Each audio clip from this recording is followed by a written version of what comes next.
రెండు తెలుగు రాష్ట్రాల్లో కురుస్తున్నటువంటి భారీ వర్షాల నేపథ్యంలో అన్ని ప్రాజెక్టులకు కూడా భారీగా వరద నీరు వచ్చి చేరుతుంది. ముఖ్యంగా శ్రీశైలం ప్రాజెక్టుకు కూడా భారీ వరద ప్రవాహం అయితే కొనసాగుతుంది. ఇంకా 3 రోజుల పాటు ఇదే రకమైనటువంటి వర్షాల ప్రభావం ఉందంటూ వాతావరణ శాఖ చెప్తున్నటువంటి సందర్భంలో భారీగా ఇక అన్ని ప్రాజెక్టులకు కూడా వరద వచ్చేటువంటి అవకాశం కనిపిస్తుంది. అటు ఎగువన మహారాష్ట్ర, కర్ణాటకలో కురుస్తున్నటువంటి వర్షాల కారణంగా కూడా భారీగా వరద నీరు వచ్చి అయితే చేరుతుంది. ప్రస్తుతం శ్రీశైలం ప్రాజెక్టు వద్ద అయితే 853 అడుగుల వరకు కూడా అక్కడ నీటి నిల్వ చేరుతుంది. మొత్తం 880 అడుగుల నీటి నిల్వ సామర్థ్యం ఉన్నటువంటి శ్రీశైలం జలాశయానికి ప్రస్తుతం ఆ రకంగా నీటి నిల్వ వస్తుంది. అలాగే 182,000 క్యూసెక్ల నీటి ఇన్ఫ్లో శ్రీశైలం ప్రాజెక్టుకి అయితే వచ్చి చేరుతుంది. ఎగువన ఉన్నటువంటి జూరాల ప్రాజెక్టులో పూర్తిగా పైనుంచి వస్తున్నటువంటి వాటర్ కారణంగా పూర్తిగా జూరాల ప్రాజెక్టు నిండు కుండలు తలపించి ఆ జూరాల ప్రాజెక్టు నుంచి 42 గేట్లను ఎత్తి దిగువకు నీటిని విడుదల చేస్తున్నటువంటి సందర్భంలో శ్రీశైలం ప్రాజెక్టుకి భారీగా వరద నీరు వచ్చి అయితే చేరుతుంది. ప్రస్తుతం 182,000 క్యూసెక్ల నీటిని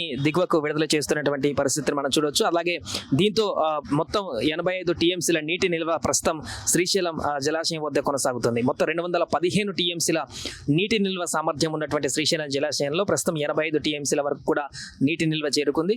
సో దీంతో అటు మిగతా ప్రాజెక్టుల నుంచి వచ్చేటువంటి వరద కారణంగా కూడా క్రమక్రమంగా గంటకు ఎక్కువగా ఇన్ఫ్లో వస్తుంది. కాబట్టి ఈరోజు సాయంత్రం లేదా ఉదయం వరకు కూడా శ్రీశైలం జలాశయానికి సంబంధించి పూర్తి స్థాయి డ్యాంలో నీటి నిల్వ సామర్థ్యం పెరిగేటువంటి అవకాశం ఉంది. దాంతో గేట్లు ఎత్తేటువంటి అవకాశం కూడా కనిపిస్తుంది. శ్రీశైలం గేట్లను ఎత్తినట్లయితే అటు విద్యుత్ ఉత్పత్తికి సంబంధించినటువంటి కార్యక్రమాలు కూడా అధికారులు ఇప్పటికే పూర్తి స్థాయిలో సిద్ధమవుతున్నారు. అలాగే ఈ ప్రాజెక్టులు జలకళ సంతరించుకున్నటువంటి నేపథ్యంలో పర్యాటకులు కూడా చాలా మంది హైదరాబాద్ నుంచి శ్రీశైలం జలాశయాన్ని చూడడానికి, శ్రీశైలం దేవాలయాన్ని దర్శించడానికి చాలా మంది అక్కడికి క్యూ కడుతున్నటువంటి పరిస్థితి కనిపిస్తుంది. దీంతో పర్యాటకులతో శోభ కూడా కనిపిస్తుంది.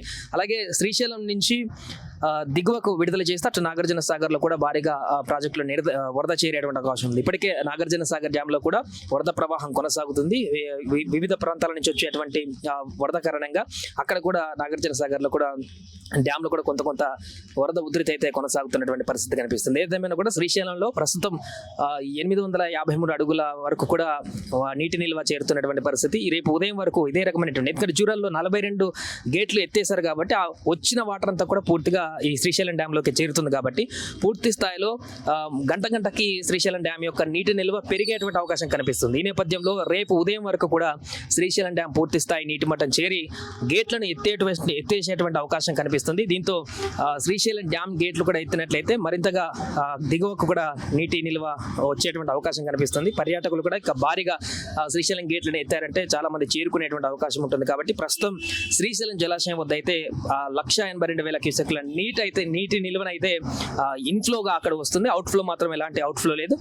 అక్కడ 85 టీఎంసీల నీటి నిల్వ అయితే ప్రస్తుతం శ్రీశైలం జలాశయంలో కొనసాగుతుంది. జూరాలకు పైనుంచి మహారాష్ట్ర, కర్ణాటక నుంచి భారీ పడుతున్నటువంటి వర్షాల నేపథ్యంలో అటు జూరాలకు కూడా భారీగా ఇంకా ఇన్ఫ్లో వస్తూనే ఉంది. సో 42 గేట్లు ఎత్తినా కూడా ఇన్ఫ్లో వస్తుంది. కాబట్టి ఇంకా చాలా కొన్ని గంటల వరకు కూడా జూరాలలో ఎత్తిన 42 గేట్ల నుంచి పూర్తిగా నీరంతా కూడా శ్రీశైలం జలాశయానికి కంటిన్యూగా వచ్చేటువంటి అవకాశం అయితే కనిపిస్తుంది. సుమన్ టీవీలో మీ పర్సనల్ అండ్ బిజినెస్ ప్రమోషన్స్ కోసం కింది నెంబర్కి కాంటాక్ట్ చేయండి.